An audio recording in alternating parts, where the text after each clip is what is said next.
Oui, Isabelle, alors c'est vrai qu'il y avait un peu de tension entre les présidents, vous en avez parlé au début de l'émission, mais regardez les joueurs, c'était plutôt cool. Avant ce match, il y avait de l'enjeu, mais il y a Jamie Roberts qui parle avec Karl Lehmann, O'Connor qui se fait montrer le chemin par Burden, le seul rescapé des Toulonnais de cette demi-finale, et puis Frédéric Michalak, la première, vous en parliez également, de la motivation, oui, parce qu'il y avait un peu de revanche en l'air pour les Racingmen avec Dimitri Zarzeski, capitaine pour son retour comme titulaire. Mais regardez, ce sont les Toulonnais qui s'illustrent, Marc, d'entrée avec notamment Mermoz et James O'Connor. Ouais, les Toulonnais plus en place, plus offensifs aussi. Pierre Mignoni avait parlé de déplacer le lourd paquet francilien, et les Toulonnais sont plutôt performants dans ce registre avec un jeu plutôt aéré, plutôt animé, même s'ils ne marquent pas, mais ils dominent le gros premier quart d'heure de cette première mi-temps. Oui, un petit en avant de Bruni en bout de ligne, et puis cette faute à la 17e minute de Craig Burden, le talonneur, qui dit qu'il n'a pas entendu l'arbitre, et ça crée un peu d'électricité, voilà, l'étincelle, ça débouche sur un carton jaune, et Toulon donc qui va payer cette infériorité numérique très rapidement,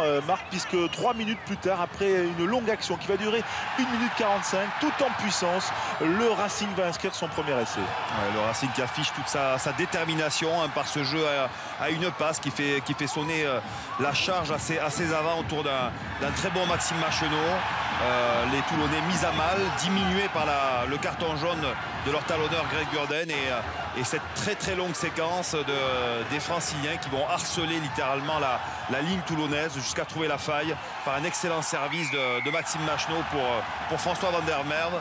C'est l'ouverture du score, et vraiment le Racing rentre avec détermination enfin dans ce match. Oui, 7-0 donc à la 19e minute. Voilà le Racing qui enfin trouve la faille dans la défense toulonnaise. Le Racing qui bien domine à partir de ce moment-là. Mais regardez, le Racing fait aussi quelques petites erreurs. Cette croisée entre Zarzeski et Sexton, récupération toulonnaise, et les Toulonnais ici étaient là non pas pour faire de la figuration, même si la composition était mixte. Il y avait eu 10 changements opérés par Bernard Laporte par rapport au vainqueur de La Rochelle du week-end précédent, et David Smith là qui va relancer ce ballon sorti par le jeune Escand qui soutient Mazoé, Michalak qui alerte Mermoz, puis James O'Connor pour Tuisova, le jeune Fidjien, qui va repiquer intérieur pour retrouver O'Connor qui va filer après un raffut sur Machenot en débordement à l'essai. Voilà la réplique à peu près à la demi-heure de jeu, les Toulonnais qui reviennent à égalité, donc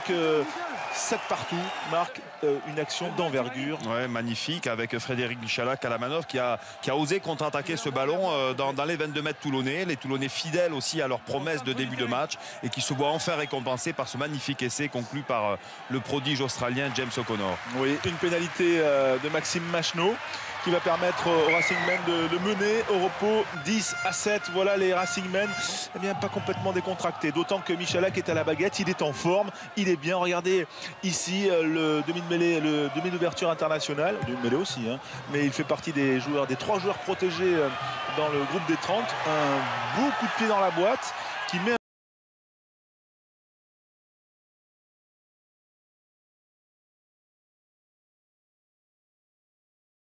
eh bien, ils sont restés sereins, et ils vont eux aussi contre-attaquer quasiment de leur en but. Oui, complètement, du panache en certaines circonstances. Le paradoxe du match, c'est que les équipes qui subissaient ont su trouver sur leur temps faible les ressources d'aller chercher des actions d'envergure. On a vu Lolala, on a vu aussi la belle alternance dans le jeu, le bon retour de Dimitri Zarzeski ce soir, qui a joué une grosse heure de jeu, la détermination de planter Adrien Planté, l'ancien catalan, et puis Maxime Machenot toujours à la manœuvre. Dulin en position numéro 10 qui a remplacé Sexton, un peu malheureux ce soir, et puis de nouveau cette alternance avec la charge des avants dans l'axe, et puis le filou de Maxime Machenot qui conclut l'action victorieusement en sprintant dans les 25 derniers mètres pour aller s'affaler dans l'embut toulonnais. Le Racing qui prend le score vraiment de manière assez nette en ce moment du match. 49e minute, le Racing qui bien fait une première cassure, 17-7 grâce à Maxime Machenot, le mêlée international du Racing là qui a vu un petit trou aura, et donc le Racing respire. 17-7 puis 17-10 grâce à Frédéric Michalak, bord de touche qui réussit une pénalité importante. Voilà le Racing qui est à portée d'un essai transformé, voilà, même d'une équipe de Toulon où il y a un gros coaching qui s'opère et toujours des intentions. Les Toulonnais vont pousser jusqu'au bout et ils ont fait trembler les Racingmen jusqu'au bout. Regardez notamment sur cette action avec Maxime Mermoz qui alerte James O'Connor, la vitesse de l'Australien pour Tuisova. Il arrive à passer ce ballon, Tuisova le petit coup de par-dessus et malheureusement le Fidjien ne peut reprendre ce ballon.